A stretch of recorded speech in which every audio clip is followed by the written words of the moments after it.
How's it going, everybody, and welcome back to another video. Today, with everything going on, I wanted to take it back to something a little simple. A lot of the hobbies these days, no matter what you guys are into, it seems like more and more it is either about just the pricing or just the drama, and it's getting a little bit less and less about the actual hobby itself, and I want to turn that around. And again, that is not the case with everything, just I know a lot of what I'm seeing on YouTube, Instagram, social media, it seems to be about those things, and we all got into this for the fun of it, for our love of the hobby, our passion, our collecting. So today I want to take some time to show off 3 series that I think are fun, cool, and affordable, and easily doable to collect. And I don't know about most of you, but I initially I collected Spider-Man when I was younger, and then as I hit middle school, high school, I started actually picking up weekly and reading Batman, and I got more and more into modern comics. It wasn't until more into my adult years that I went back and started tracking down a lot of Silver Age, and I started expanding and broadening my horizons on all of these older books that I had never seen, never heard of before, and I went down the rabbit hole of my Silver Age collecting that I'm currently in now. But for many of you that are checking out, a lot of people picking up Silver Age, as you've seen, depending on what it is, it's not always the cheapest. A lot of runs also have some bigger books, some key first appearances, so if you're trying to do a whole run, if the issues themselves aren't hard to get or overly expensive, chances are there's going to be a couple big boy books in there that are going to make collecting the whole run that much more difficult. The 3 runs from the Silver Age that I've chose to showcase here today are runs that I've picked both because of the art and the stories I think are fun and fantastic. The number of issues in the series total is a nice low number that's easily doable, so it's not like Amazing Spider-Man or Batman where you're trying to chase down hundreds of issues. And in terms of affordability, these are DC-focused Silver Age runs that none of them are going to break the bank trying to collect the entire run if being a completionist is what you're all about.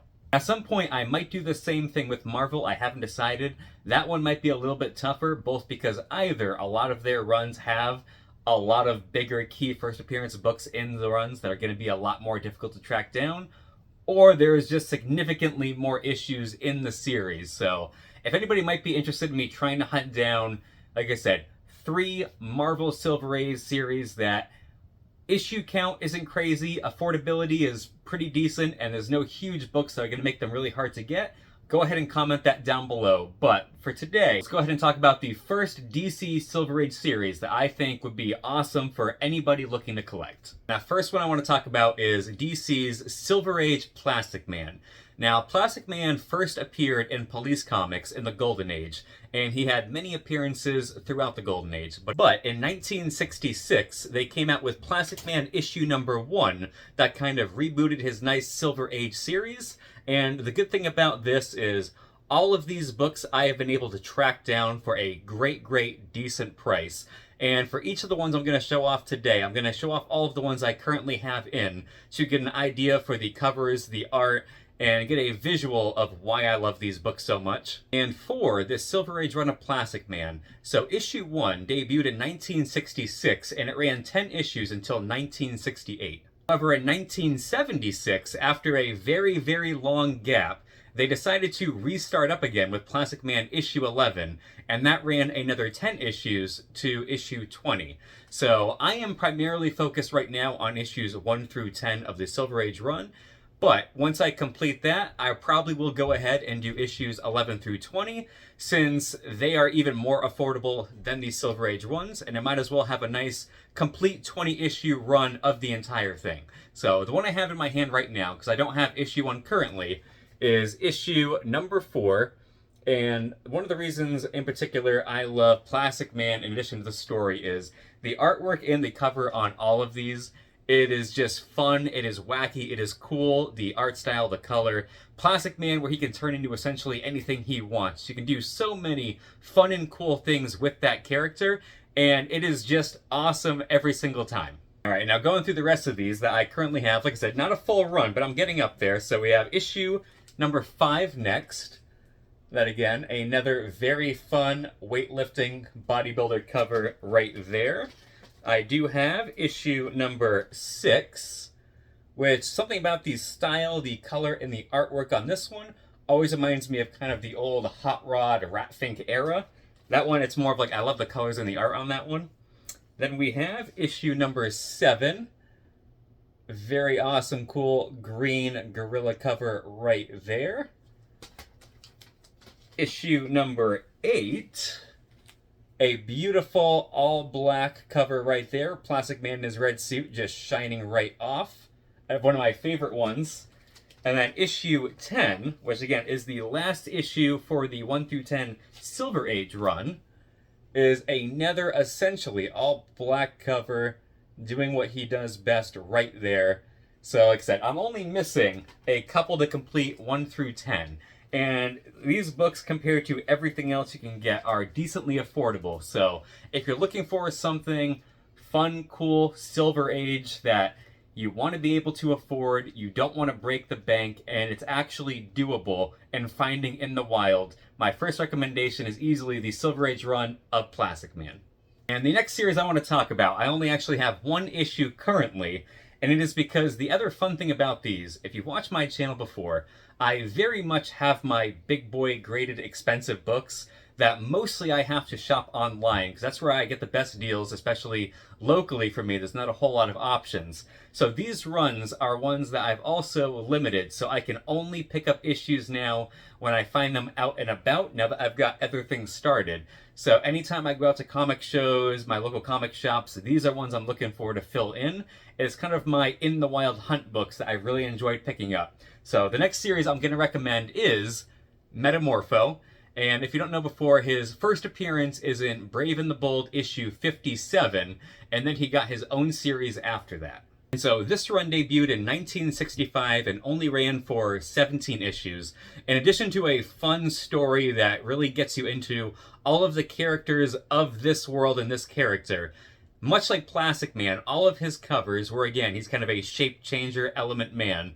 There is just always something fun and cool going on, whether it is with the colors, with the artwork, the wackiness, the craziness. It is everything I love about the 60s Silver Age comics. So sadly, currently, this is the only one I have to show you guys. But again, only 17 issues.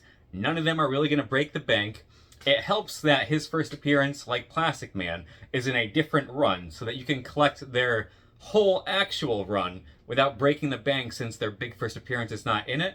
So that is why Metamorpho the Element Man is going to be the second pick I have for best DC Silver Age runs to pick up. The third series I want to talk about is Beware the Creeper from 1968. And the other great thing about this run is that his first appearance was in Showcase 73, so you're not going to break the bank trying to get his first issue here, because it doesn't contain his first appearance. I do believe this is the character's second appearance.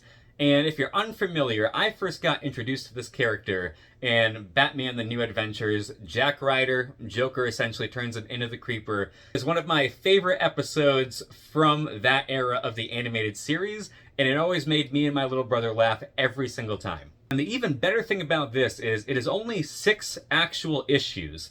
If you look it up, there are technically 7 issues, but issue number 7 is a first issue special that doesn't really tie in with the rest of it. So the actual main solid run of the storyline is issues 1 through 6, and then if you're a completionist, there is issue number 7, which even then it's 7 issues total. So this is an easily affordable and doable one that I think is very cool. And for anybody that hasn't seen it, this is a very awesome Steve Ditko cover that you never hear anybody really talk about, and the artwork on all of these, again, is just phenomenal to go with the story. So these ones also are not going to break the bank trying to track these down. No major first appearance, only 6 to 7 issues. It's easily affordable, easily doable, and you're going to have a fun, awesome time reading through these books. And I think I have almost all of these ones, which again, where it's only 6 issues, that just goes to show that where I'm tracking them down in the wild, takes me a little bit longer. For the ones I have, we saw issue number 1, and then we have issue number 2, a pretty awesome purple cover going on right there.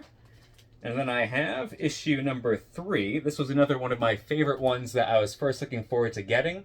I just love the artwork and the color scheme on this. the reds, the purples, the green font on the bottom, that purple font, and the red cape on the top. Or technically it's his red boa, so not a cape.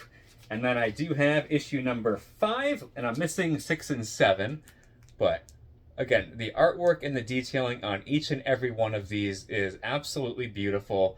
It is some of the best Silver Age books you can get that go way under the radar because the character is not as popular. So I can't recommend this series and the other 2 that I spoke about highly enough. Alright, so there we have it, everybody. Just 3 awesome runs that I thought you guys might like to see that are easily doable in terms of number of issues, not expensive, won't break the bank, but feature some amazing artists and some great stories. So we had Plastic Man, Metamorpho, The Element Man, and we rounded it off with Beware the Creeper.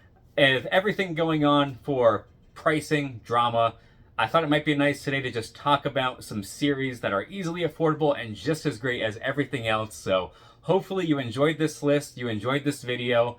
Until next time.